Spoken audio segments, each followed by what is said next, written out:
The winds of gusty glade carried the Kongs out of the forest and hurled them into an isolated hive. Finding themselves at the very top, the Kongs have nowhere else to go but down. At least, that's how I think it happened.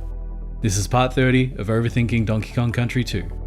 Parrot Chute Panic is the first downward moving level in the entire series, the last hive level in the entire series, the first ever appearance of Quawks, and his only appearance in DKC2. Quawks is objectively worse than Squawks. He can only go down, and he can't spit eggs, which is a totally normal skill that all birds have. But he's purple, so he's the best. He gets a slight redesign in DKC3, but I love Quawks here. His more desaturated plumage lends itself to the more overall melancholy vibe of this game.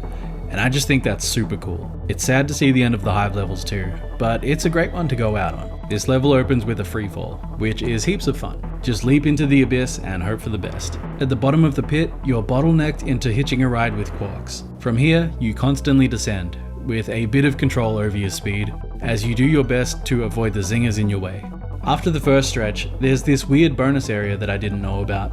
As far as I can tell, it's not necessary for 102% completion. It's just a room with the rareware logo made out of bananas, which is a sentence I never thought I'd say in my life. Moving on. Second run builds upon the first. It doesn't add anything new, it just ramps up the difficulty. More zingers, less banana guidance. Another sentence I never thought I'd say.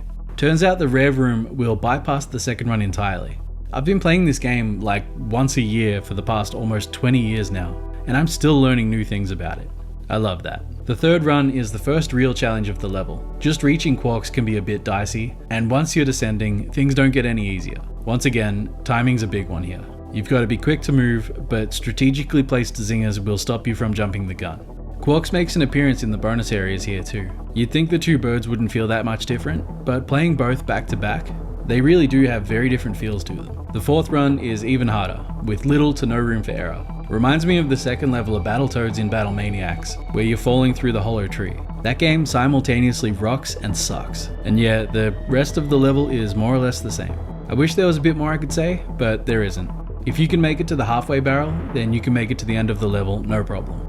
It's a very minor gripe, but I wish this level did something with the palette to differentiate it from the others. Make the honey redder, or shit, make it green or purple, I don't care. As far as the story, it's pure headcanon, but I feel like the winds threw the Kongs to the top of the hive and Quawks helped them make it down.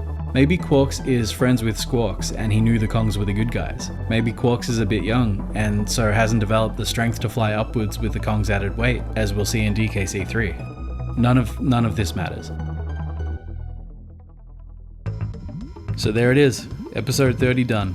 I don't have much else to say, so I'll just say thanks for watching, and thanks for joining me on this unhinged and unnecessarily intense Donkey Kong December.